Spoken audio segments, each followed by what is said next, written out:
All right, that was fun. That counts as exercise for the week, right? Right, yeah. Okay, you know how I feel about That such was about things. 10 calories we just burned right Honest to God, and good, because I just ate a pack of M&Ms. Well, welcome to our first episode of The Real Real Estate with SaraVista Real Estate. This is my partner in crime, Amber. Hey. And I'm Sarah Weiss. We do have a Siberian Husky running around here. His name is Miko. He is the star of the show today. He won't interrupt us too much. Well, can't promise that. So, Amber, you just got your license not too long ago. Tell us a little bit about why you wanted to become a realtor. To be honest, it's really funny. I know you're probably looking for like this overly dramatic story, like mine. Something so passionate, and honestly, it's far from that. It originally started from watching Realtor TV.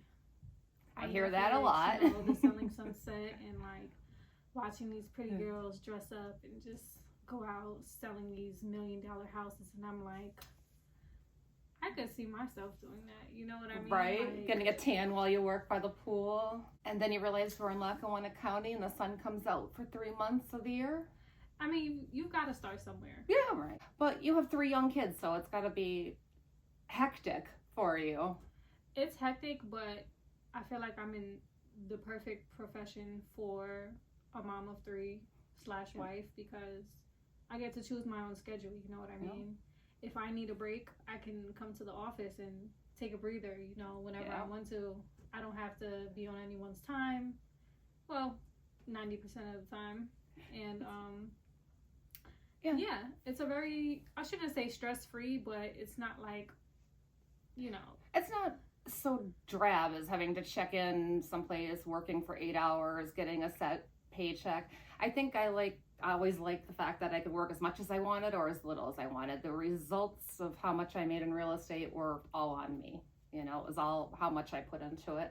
Yeah, that's the beauty of it. And I feel like real estate, because of that, you have to really have a hustle mentality because, you know, you can't choose to work a little bit the whole time and expect a grand You have outcome. to be there 7 days a week. You always have to be on because you don't know when something's going to go crazy and your client's going to need you. And you have to also be ready. If a new listing hits the market and your buyer calls to see that property, if you don't answer the phone and you don't show it, they'll go to someplace else and somebody else. So I love it because, you know, I really didn't have a whole lot of support when I had my daughter as far as childcare, and I tried daycare for a half a day and she got ridiculously sick and I cried my eyes out and I said, you know what, we're gonna put this bachelor's degree on the shelf for a little bit. And I was bartending at Don Pablo's. Yes, I was the roller skating bartender. You were getting your bachelor's in what? I already had my bachelor's in business and marketing, but I had just graduated and then I found out I was pregnant. So I just put it on hold for a little bit, and then as I was bartending and roller skating, waitressing, I said, you know, I'm going to try real estate because I've always loved decorating. I've always loved people's houses. You know, I grew up kind of poor. We didn't really have our own house. We were always tenants. And the people you meet in real estate, it's like, it takes you to especially when you come from hard times, hard places, it's like you meet like these investors and people who have like money, inspiration, you know what I mean? Or even events that you go to that you get invited to. It's you kind of have imposter syndrome a little bit in the beginning. In the beginning you do, but then when you are making as much money as them, it's like an attorney, yes, it's doable. You know, there's people in this industry that make $1 million a year, and in Lackawanna County, I mean, the sky's the limit. So it's really, I think it's a lucrative industry, and that's why I started SaraVista's. So we have our own podcast on a Wednesday afternoon. You know, you don't get to do stuff like this in warehouses, you know. Oh my God, and especially like the really high end brokerages that are really, you know, kind of a little stuffy for my taste. Like I can't really fathom having my dog at the office or doing, once again, a podcast. We always want to have a topic, obviously, and today's topic is on animals when you have your house listed. I can't tell you how many sellers lose out on showings because they have not thought it through about where their dogs are going to go when a showing wants to see the property. Every time we miss a showing, it's always a chance that you're not going to get an offer because the people couldn't see the house. So I always tell my sellers, have a game plan together for your dog being with you or not at the house for showings. Also, cats, sometimes some people are allergic to cats. Put them in a crate if you have to. Unless you have cats like mine that hate people and hide, then you're good because they're not gonna escape or anything like that. So I assume the big thing regarding pets being at showings was because it could be a liability situation. Absolutely. Somebody gets attacked and then all of a sudden it could happen, and you're getting sued. And, you also have people that are afraid of dogs, and I've had buyers, we show up to a listing and there's dogs and they say, I'm not going in, and then we have to leave. I've had that. Yeah, I mean, I always tell my sellers, don't have water bottles, don't have the bowls, don't have anything out. You want these buyers to walk in and see themselves and maybe their animals in the house, but they don't want to meet your pets. They don't. And I think smell is probably oh god yeah because I've met people that have more than one animal and you wouldn't be able to tell. Like, you step into their home and it smells like laundry detergent, or what I mean? That's me. You're definitely one of them. I'm a lunatic. People could have the smallest dog in the world and I know. smells like absolute, and it's like the house will be spotless, but you smell that dander. I love the water. They're like oil diffusers, but they look like an alien kind of. They're a bowl of water, and I put the laundry detergent beads in them, and you pay $35 for the actual device, and then how long does a thing of laundry beads last? 6 months. Idea. Say hi, Miko. You're a rock star. We want to do every week. We want to do like a good, a bad, and a oh my god moment. Did you have like a really good moment in real estate this week? A really good moment for me was that I wrote 2 offers in one day. Woohoo! That's my girl. It's bittersweet because you don't know if it's going to fall through or not, but, You're I'm writing blessed, those offers. That's awesome. Who would have ever thought I would be writing 2 offers in one day? Me. This girl, here's how I meet her. She comes into my office. She has her hair in a ponytail, a baby carrier with a newborn, and then she has a toddler in hand. And I said, Amber, you have to do a lot of things to get your license back to be up to par with the board and classes and money. And I thought, oh boy, I'm never going to hear from this girl again. And within 3 days, she had accomplished every single task I'd given her. She was completely legal with the board. She was up and running. So I have told all of my lender friends, my attorney friends, my inspector friends, she's going to be huge. Huge. I shouldn't call you this. That's kind of rude. Yeah, this is going to be awesome. Like I'm an object. I know, right? For a long time, I wanted to get back into real estate because I just started real estate, but I've had my license for a couple years. But during that time, I've had multiple children, stay-at-home mom, trying to figure motherhood out and everything, moving, buying a new house. It was just a lot of changes that I couldn't really focus on it, but ultimately I knew that my goal was to go back into real estate because that is truly my passion. Yeah. And so when Sarah was like, listen, you have A, B, C, D, E, F, G to do, I was like, say less. Like, got on it immediately. It was amazing. I remember one time when I Abby, my daughter is now, she's going to be 23 in April. I can't believe that. But she was 3 when I started really full-time real estate. And I had her in the car with me, and I had to go down to Wilkes-Barre I'm dating myself, but I had to hand deliver the offer to this woman, realtor that worked in Wilkes-Barre. And she looked at my child and she said, you're just so unprofessional. I can't believe you bring your child to drop off an offer. I said, well, the cops get mad when you leave them in the car by themselves. I always swore I would always be mom and dad friendly when it comes to children. Yes, bring your child to work. That's why we have toys at the office. Some people are just like really anti-children though. I know. I mean, honestly, I'm not the biggest like child person, but I think like especially if they're buying their house, I think they should be a part of it. Like that's such a big thing for a family to do. Why would they not do it together? I don't kind of understand that. Like sometimes it's hard. I brought my nephew one time to a closing and like he'd always been the perfect baby and he was an infant and I brought him to my closing and he screamed the entire time.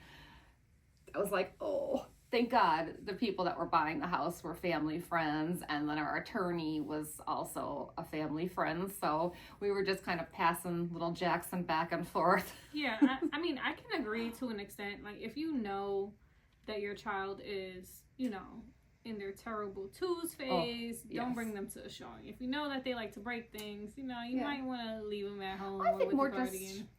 just when you have to. I'm thinking, I don't know about you, but when my daughter was young and I had a babysitter to go show houses, I was like, yes, it was freedom. But there were those times that I'd have to bring her, you know, there was just nothing you could really do. So until they start driving themselves, they're little realtors themselves. Like my son, I mean, he's the oldest. He's the only one I've brought to a showing with me because he's calm, he's cool. You know, he asks questions, you know, he tries to participate. Like, yes, this is the refrigerator. Yes. And I'm like, that's right, baby. That's the refrigerator. I love it. I love it. I think it's cool. And especially like I said, like with buyers. So like they should always be able to bring their kids on showings with them. Yeah. Like that's something that the family should do together. Unless of course they too are like, no, I want the break. I need 2 seconds to go look at a house without being pulled in every direction. Yeah, and exactly. Then God help them when the diaper needs to be changed. Oh yeah. That's why our office is child friendly. We have toys and we even have an air hockey table. And we have alcohol. That's for the mommies and daddies. We have sippy cups if need be. We have it Not all for here. the kids, guys. No. Sometimes people like frown against getting the children intoxicated. I don't know. You were saying your awesome moment this week was that you wrote 2 offers, which is amazing. Yes, I did. But you know, it's kind of bittersweet because you don't really know if it's going to go through or not. But it's still a blessing, you know. It is, because you have a 50-50 shot of, exactly. You know. I think they'll both go through because you care so much about your clients. I every time you call me, I know that you're putting your client's best interest at each. Yeah. If you have a question, that's what I'm here for. And we also have a team here at SaraVista that if for some odd reason you couldn't reach me, you could call another experienced realtor that works here. We are definitely operating like a family. And that's what I love about SaraVista because I was with a different brokerage before, and I won't say any names, of course, but there was no type of help, you know? And they had a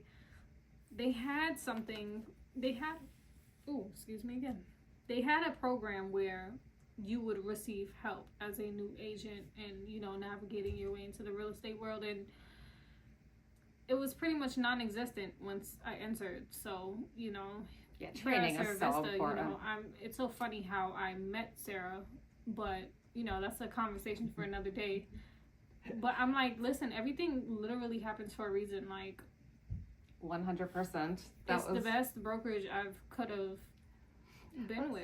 I have everything that I need here. Well, that's why I designed it like this. You know, I started off with a really awesome family owned business, and then I went to big corporate, and then I came back to a family owned. So I knew I wanted to bring some of the perks with the big companies and some of the personal perks with the smaller companies and put that into play here. And I think that's what we're doing. And I love everybody on our team. There's zero drama. And trust me, this industry could be dramatic. It's a lot of angry people in real estate. Holy Christ, the egos. Ooh. Yeah. So I think we're kind of like an ego-free group. Like, well, I mean, we have some egos because we are awesome and all. I mean, but no, I don't think that we have any divas on our team, and I don't think we're going to. So that's a perk. We're laughing about the oh my god moment. We're gonna be doing like a really good and a really bad and oh my god moment every episode. And the oh my god is like it kind of had all of us talking because I'd never heard of this. We had a woman call and she wanted to rent to own a piece of land that she could have her camper on and live all year long. And I said, I don't know of any rent to owns. I said, have you looked into a trailer park or something like that? Camping grounds, I would think. She said, no, I don't want to be in any kind of development. I just want to rent a piece of land to own. I said, well, rent to owns, I really say call an attorney because there's just a lot of legalities involved and I don't think I'm qualified. So then we were talking and it's like, is this a need that our community is looking for? So we are looking into like what our community needs, if this is something that the people are in need of. Maybe it's something popular in other areas, and maybe this woman was from out of the Lackawanna County or out of the state, and that is something that takes place. So if any of our viewers have any guidance on this topic, Rent to own land. Yeah. How do you repo it? Do you just go over and cut all the grass? You go over and take the dirt? I don't know how the repo process would take place, but it's definitely something that you could really conversate on forever because it's so unusual. I could see big parcels of land because that's how a lot of things are done with big commercial spaces. But for somebody that would allow a residential camper to live all year long and then rent to own to this consumer, I don't know. But we want to write this episode off with basically stating if your house is on the market, make sure it doesn't smell like your animals, because especially people without animals, oh man, they can smell it. So we're hoping Febreze sees this and we can be their guinea pigs, and we are more than happy to, try all of the Febreze products on all of SaraVista's listings. This is not to say, like, we have nothing against animals. Oh no, God no. I have my own farm. Yeah, she has 100 of them. I have 0, but I love animals.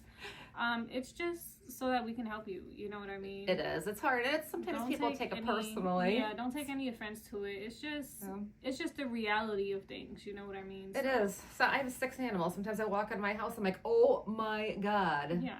We were talking about those water bowls before with the Febreze tabs. Yeah. Oh, they're so awesome. And like, I bought mine from TikTok. It was like $35. Ooh, and for all people as old as me, pushing 50, who loved Debbie Gibson's perfume, Gain. It's called Moonlight Madness, and it smells just like Electric Youth perfume. Not even kidding. I thought I was losing my mind because Gain also has it in the garbage bags, and every time I'm emptying the garbage and I'm putting a new garbage bag in, all I could smell was Electric Youth perfume. I have no who Debbie Gaines is. Oh my God, What's her know. Name? Oh, Debbie Gibson, my love. Gibson. My young little love. Yes, she likes to remind me of that I'm old, and she's not old. Does she look 50? I'm not 50. I still have. Oh, sorry. 50 when I was a kid was old because all the old ladies, they chopped off their hair and they I don't know. Yeah, it was weird. Like 50 was a completely different thing. Like my aunt right now is like 82 years old, and like she is rocking. You would think she's 45. Literally, like incredible. My grandmother is 83 and she still parties. So, and she's still looking for a man. So. Oh, my Aunt Gail tries to party. Oh, one glass of wine and she is but it's funny. Love you, Aunt Gail. So that's a wrap for today. We will be open to suggestions. We're going to try to do this once a week, schedules permitting. We are entering the busy season, so if you have a great topic that you want Amber and I to really have fun with, this was our G-rated first episode. Yes. We're going to get a lot more interesting and a lot more fun. Yes. That's very much spicy. Yeah, let us know in the comments. Peace out, guys.